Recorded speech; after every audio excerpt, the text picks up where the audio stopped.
The Point of Disappearance by Stephanie Percival. They say that the glade in the middle of the forest is cursed. A girl once disappeared, spirited away. Gossips call it a witch's meet, say that's why dogs whimper as they pass, why there's absence of birdsong. It's the most peaceful place I've ever known. 13 tall pine trees, robed with ivy, encircle the glade. In the centre, there's a stone slab, carved like an altar, softened with patches of moss. I lie on it, listening to fluttering leaves shush and hush, murmuring, "Come to us." I lift my t-shirt, and the stone is cold against my skin, soothing my bruises. I discovered this place the week after I'd cut my hair off.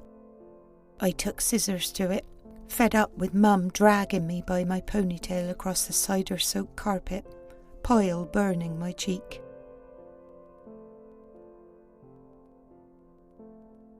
Mum doesn't think life is fair. He fucked me and then he fucked off. Fucking lardy-dar poofters. How can I live on nothing? This place is a shithole. The flat has damp in the corners.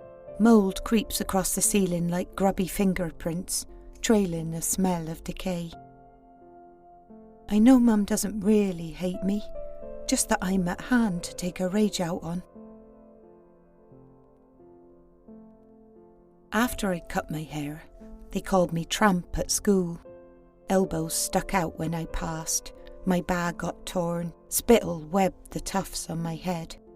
I'd never fitted in and now it was worse. I escaped into the forest, went as deep as I dared, found this place. One afternoon, flowery stars of wild garlic glowed beneath the trees.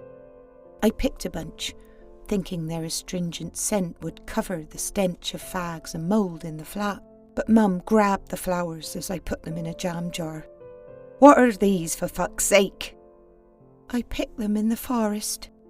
"Don't you go there, it's a wicked place." She grabbed the flowers.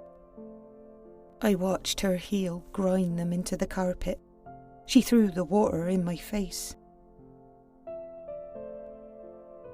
I ran away, laid on the altar in the dusk, watching patches of sky getting smaller, darker. The air folded me under a sheet of blackness.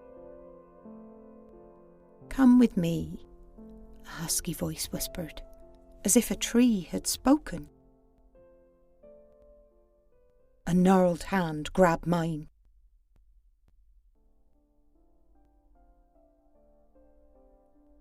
The woman who took me is chopping herbs from the forest to make potions to sell.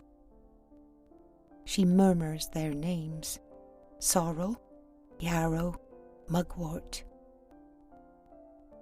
I watch and listen. Her arms are scarred and pocked like bark, her nails tinged green. The radio is on. An announcement. "Another girl has gone missing in Bramber Forest, the site of an unsolved disappearance 30 years ago."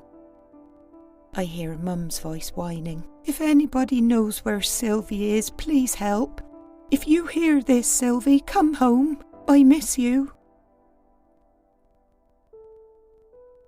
As I watch the knife slice leaf, I realise the woman's marks are blade cuts and old cigarette burns.